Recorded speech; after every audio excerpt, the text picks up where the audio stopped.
Muy buenos días, amados. Quiero saludarles a todos con la gracia y la paz de Jesucristo. Es una alegría poder compartir con cada uno de ustedes, vos desde tu casa, nosotros también aquí desde casa, respetando un poquito el decreto presidencial para salvaguardar la integridad física de cada persona, ¿no? No existe mejor manera que demostrar amor al interesarse por el otro. Y el quedarse en casa hoy en estas condiciones que nos toca vivir es olvidarse un poquito de uno mismo e importarse con el otro, importarse con el prójimo, amar de esa manera, preservar la salud, la integridad principalmente de aquellos que están más expuestos. Y por eso decidimos hoy hacer desde nuestra casa, desde nuestro domicilio, el culto. Gracias a Dios por la tecnología, gracias a Dios porque aún en medio de estas circunstancias podemos encontrarnos así. Yo estoy seguro de que tanto vos como yo, como nosotros, quisiésemos estar hoy en el templo, abrazarnos, saludarnos, mirarnos a la cara, orar los unos por los otros, alabar a Dios y estar juntos. Pero hoy nos toca estar juntos en espíritu, nos toca estar conectados en línea, online, para compartir la palabra de Dios, para cultivar a Dios. Yo quiero invitarte a que si vos estás ahí rodeado de alguien, algún familiar tuyo, que llames a todos los que están ahí a tu alrededor y siéntense. Vamos a compartir la palabra de Dios. Vamos a edificar nuestro espíritu. Vamos a compartir algo eterno. Yo quiero darte esos segunditos para que vos te prepares y para que vos puedas preparar tu corazón. Preparar tu corazón como aquel sembrador prepara la tierra antes de lanzar la tierra. Antes de lanzar la semilla, mejor dicho. Él prepara la tierra para que cuando la semilla caiga a tierra, ya no existe impedimentos. Reciba una semilla poderosa que pueda edificar su vida. Yo quiero orar contigo, mi amado. Quiero orar contigo y quiero compartir contigo la palabra de Dios. Amado Padre, gracias por la vida de cada uno de mis hermanos. Gracias por aquellos que están del otro lado, Señor. En mi espíritu, Señor, yo siento como que estoy en presencia de ellos. Pudiendo, Señor, amarnos, abrazarnos, compartir esa fe que nos es común, la fe en tu amado Hijo. Señor, yo sé que tú estás en el control y sabes cada uno de nuestros pensamientos y sentimientos.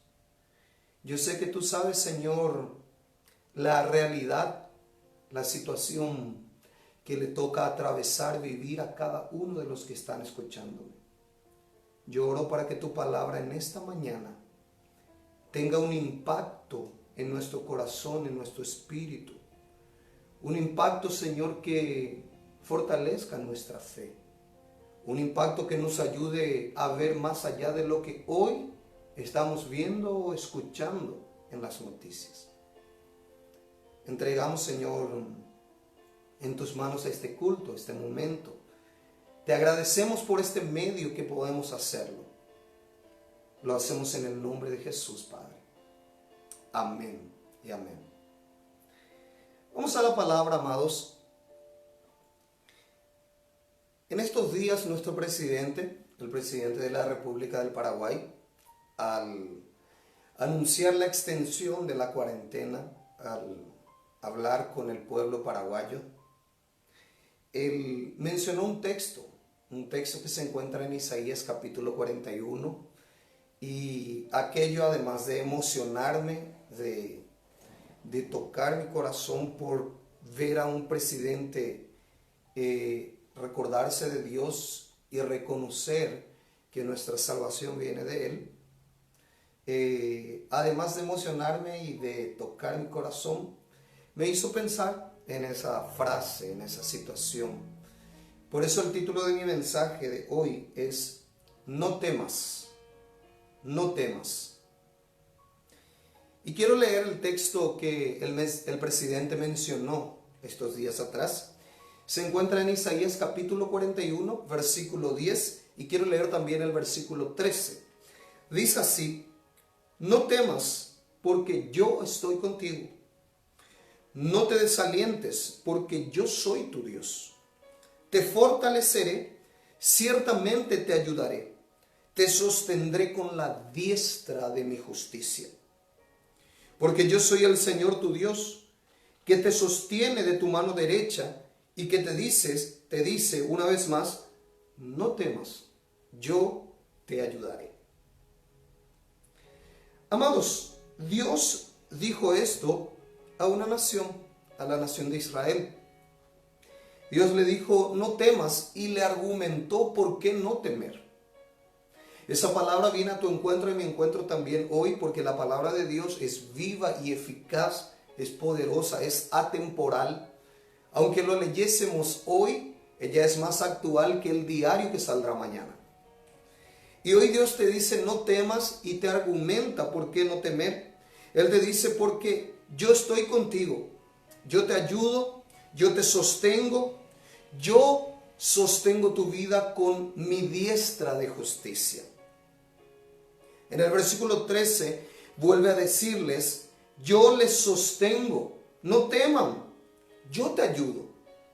Esa es la palabra de Dios que viene a tu encuentro hoy, ahí donde vos estás. Yo sé que por la situación que nos toca vivir, no solo como nación, sino en el mundo entero, uno no puede evitar pensar en muchas cosas. Uno evalúa la situación que se da en el mundo, uno evalúa tal vez como cada uno de nosotros tiene compromisos, responsabilidades, y este parate nos deja sin trabajar, sin producir, y uno piensa en muchas cosas. Uno proyecta su situación de aquí a unas semanas, de aquí a un mes, de aquí al futuro cercano. Y tal vez al pensar mucho en eso, el miedo quiere invadir tu corazón. Tal vez al evaluar mucho la situación, el temor, la incertidumbre quiere invadir tu corazón. Y aquí Dios es el que te está diciendo, el Dios Todopoderoso. Es aquel a quien vos y yo, que aceptamos a Cristo y nacimos de nuevo, tenemos como Padre. Ya no solo como Dios, sino como Padre, nuestro Padre Celestial. Él te está diciendo: no temas, yo te sostengo, yo sostengo tu vida. Dios puede sostener tu vida emocional, tu vida física, tu vida financiera, aún por sobre lo que el mundo esté viviendo hoy. La diestra del poder de Dios, la diestra de justicia, no se limita a la condición y a la verdad temporal que esté sobre el mundo. Y Él te dice: yo te ayudo, yo te sostengo. Dios siempre se ha dispuesto a ayudar y a servir a aquellos que en Él confían. El temor, el miedo, es un sentimiento común de la naturaleza humana. Todos lo hemos experimentado y lo experimentamos de alguna cierta manera. El temor, el miedo no hace distinción de ningún tipo de persona. Toca la puerta del corazón de cualquier persona. Y es un sentimiento natural de la naturaleza humana, del hombre, de la mujer. Solamente que el temor nos esclaviza, nos hace vivir en pánico, ansiosos, inseguros. El miedo nos paraliza, nos detiene, nos traba. Por eso Dios te dice hoy: no temas, yo estoy contigo, yo te sostengo, yo te ayudo con la diestra de mi justicia. Y hago mención de la diestra de justicia de Dios, porque la diestra de justicia es una expresión que se refiere a la obra perfecta de Jesús. Cuando Jesús en la cruz del Calvario ocupó tu lugar, mi lugar, muriendo en nuestro favor para salvarnos, Dios, mirando esa obra perfecta, esa obra consumada en la cruz, por causa de esa obra, Él sostiene tu vida. Él te ama, Él te cuida, Él protege tu vida y tu familia. Muchas personas en este tiempo se animan a pensar de que tal vez la situación vivida es Dios llamando nuestra atención. Es Dios llamándonos para arrepentirnos, o pensando que es Dios enviando un virus, una peste para poder llamar la atención del hombre. Yo quiero decirte que Dios no actúa así. No es Dios quien hizo propagar este virus. No es Dios queriendo llamar la atención de nadie. La manera en que Dios quiso llamar nuestra atención fue enviando a Jesucristo a morir en la cruz por nuestros pecados. Y la Biblia dice que también Él envió a su Hijo Jesús y cargó en Él el pecado de todos nosotros. Jesús llevó sobre sí nuestras enfermedades, nuestros dolores, y por su llaga hemos sido sanados. El plan de Dios y el propósito de Dios no es diseminar un virus, no es castigar a la raza humana con un virus. El propósito de Dios fue salvarnos, fue sanarnos. Por eso envió a Jesús. Por eso envió para amarnos. Dios te ama. Dios quiso quitarte de la condenación. Dios quiso quitarte de la enfermedad. Dios quiso salvarte de la perdición. Por eso nos amó de tal manera que envió a su Hijo Jesús. Con la diestra de su justicia, Él sostiene tu vida. Él te ayuda. Podemos vivir confiados porque Él prometió estar con nosotros. Él dijo, yo estoy contigo, yo te ayudo, yo te sostengo. Podemos vivir confiados por eso, por esa promesa. Vivir confiados es vivir en paz. Vivir con miedo es vivir paralizado. Yo quiero recordarte la historia de David y Goliat, la épica batalla del gigante contra el pequeñito. Por 40 días, Goliat estaba del otro lado del monte, confrontando al ejército de Israel. Como filisteo, gritando de mañana y de tarde, la Biblia dice 2 veces por día, diciendo, envíen a un valiente para que pelee conmigo. Por 40 días, el ejército de Israel estaba con miedo del gigante. Estaba con miedo porque el gigante era imponente, porque parecía invencible a los ojos humanos, porque parecía tan adiestrado para la batalla. Sin embargo, ellos no percibían que antes de ser esclavos de los filisteos, ellos ya eran esclavos del miedo. El miedo les paralizó. El peor virus o el peor cuadro no es necesariamente el coronavirus, sino ser paralizados por el miedo. Vivir en inseguridad, vivir ansioso, vivir afanado por causa del miedo. El miedo produce más daño que lo que el virus puede producir. Ellos veían a Goliat y en realidad antes que Goliat les hiciese daño, el miedo los estaba dañando más de lo que Goliat podía hacerlo. Así también vos y yo estamos delante de una situación y por detrás de aquel gigante, por detrás de aquella situación, en realidad lo que más esclaviza y paraliza es el miedo. Por eso es que Dios dijo, no temas. David, sin embargo, el pequeñito, colocó sus ojos en Dios, en las promesas del rey. Él llegó enviado por su padre para llevar panes, para llevar provisiones a sus hermanos que estaban en la batalla.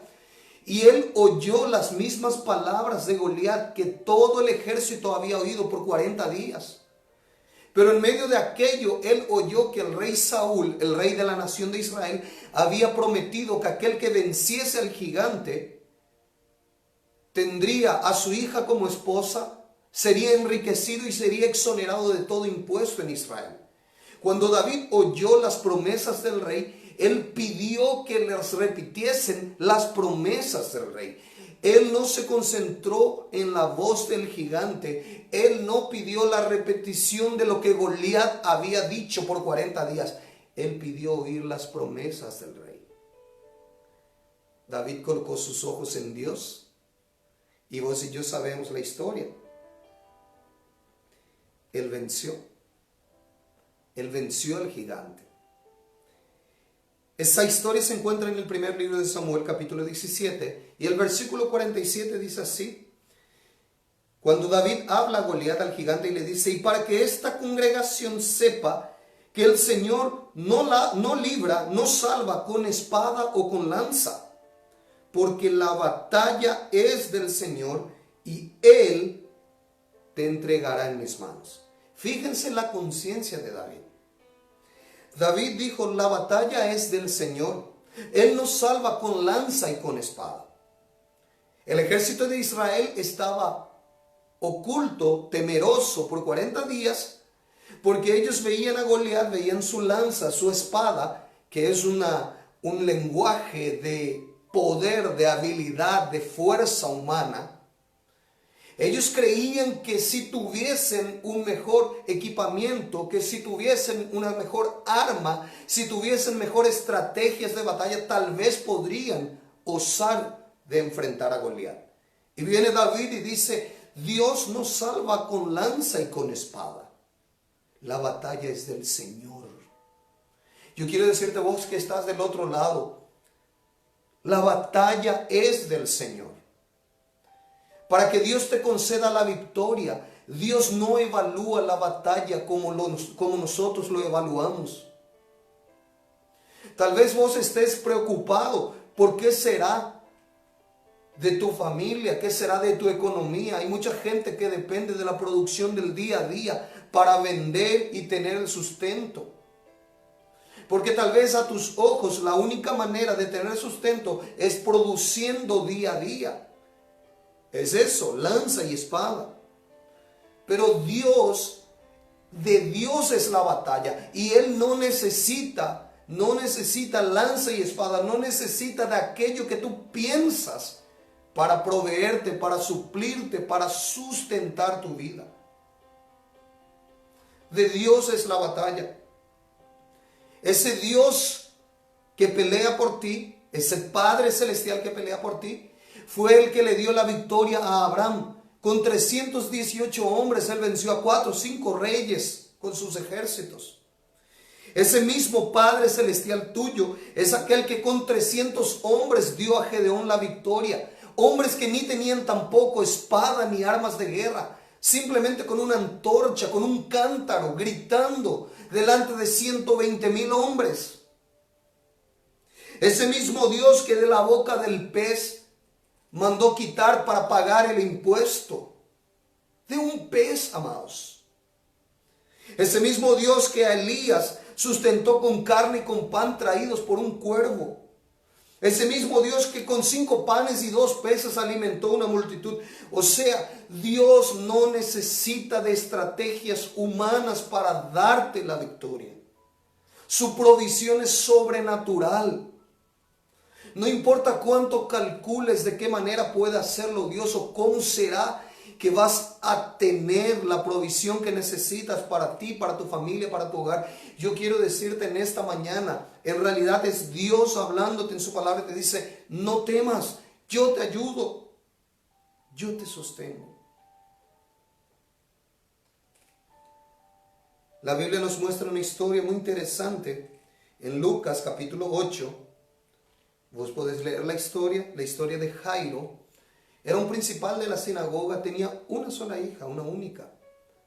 Era el tesoro de su corazón. Era su princesa. Y estaba muy enferma la niña, su única hija. Él va corriendo a buscar ayuda, acude a Jesús. Y Jesús atiende su pedido y van rumbo a la casa de Jairo. En medio del camino Jesús sana a aquella mujer con flujo de sangre que hacía 12 años estaba padeciendo. Y cuando termina ese milagro, cuando Jesús emprende el retorno a casa de Jairo, llegan los siervos de Jairo y le dicen: Jairo, tu hija ha muerto, ya no molestes al maestro. Quiero que pienses un poquito en Jairo, que fue a buscar a Jesús, que colocó su esperanza en Jesús, que podía sanar a su hija, y de repente recibe una información de que su hija estaba muerta. Me imagino millones y millones de pensamientos en segundos invadiendo su mente y su corazón. Miles de temores, frustraciones, inseguridad. ¿Cómo vivir después de eso? ¿Cómo encarar la vida después de esa pérdida?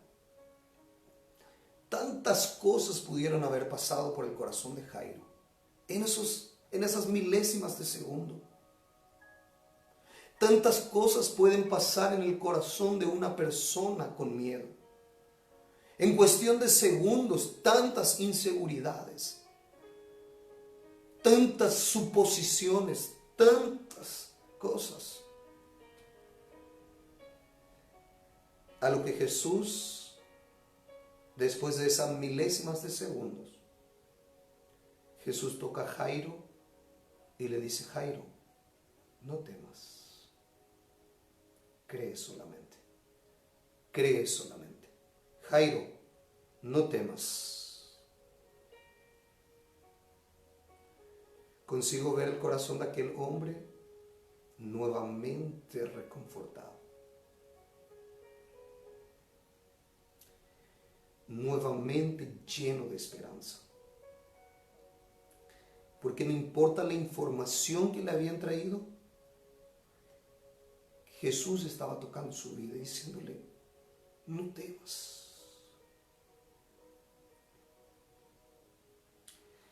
Jesús está tocando tu vida ahí donde estás.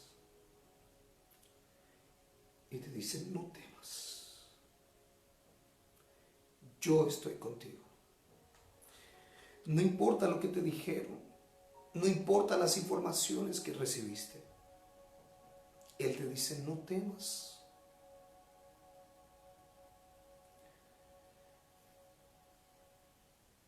Jesús revivió a la hija de Lázaro.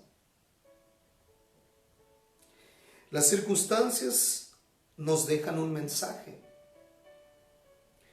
La famosa historia después de la multiplicación de los panes para 5,000 personas, Jesús va al monte a orar y pide a sus discípulos que atraviesen el lago de Genesaret, el mar de Galilea.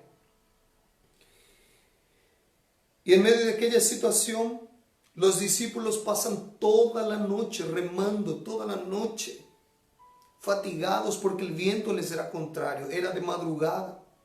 Y dice la Biblia, los discípulos viéndole andar sobre el mar, se turbaron y decían: es un fantasma. Y de miedo se pusieron a gritar.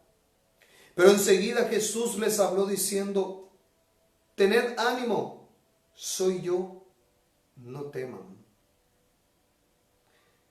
Los discípulos estaban cansados y fatigados, extenuados de tanto trabajar y tanto remar. Ya estaba difícil la situación, y cuando parecía que ya nada podía empeorar, de repente ven algo y piensan que es un fantasma. ¿No da la impresión que a veces la situación está tan complicada que parece que no va a empeorar y luego aparece algo más que nos asusta y parece empeorar más? Así estaban ellos. Y Jesús aparece y les dice: no teman, soy yo. Con Jesús en la barca pudieron atravesar y llegar al otro lado.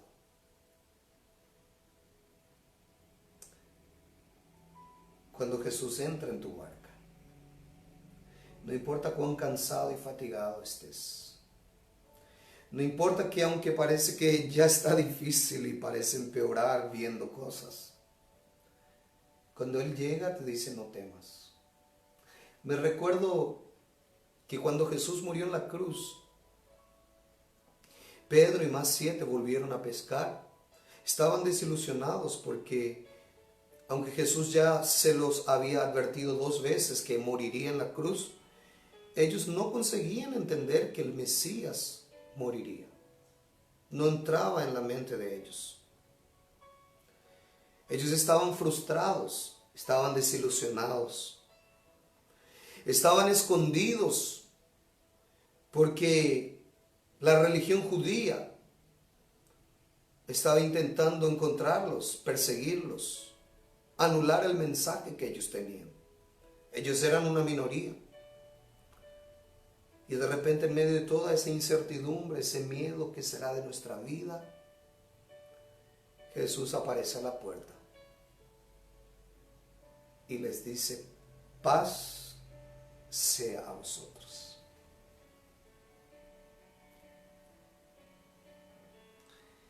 Cuando Jesús aparece en reiteradas ocasiones, Él siempre nos da su paz. Eso no significa que el problema desaparezca enseguida.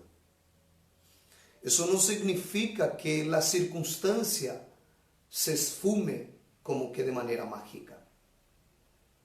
Significa que cuando Jesús aparece, nuestro enfoque pasa a estar en Él. Nuestro enfoque pasa a estar en la paz que Él nos dejó. Ya no vivimos atemorizados.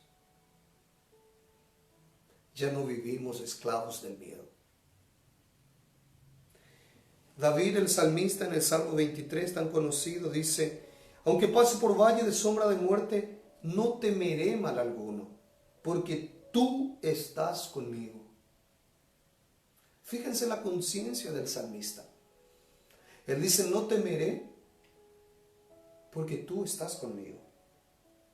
No importa tanto por lo que pases, sino la compañía de quien pasa contigo cuando pases por ese momento. A mí me tocó vivir momentos difíciles en algunas ocasiones de mi vida. Y la situación pasa, pero el recuerdo que queda es quién pasó contigo cuando pasaste por ese momento. Aunque pases por el fuego, no te quemarás. Aunque pases por las aguas, no te anegarán. Y el recuerdo quedará que cuando pasaste por el fuego o por las aguas, Dios estaba contigo. Jesús estaba contigo, al ladito tuyo, cuidándote.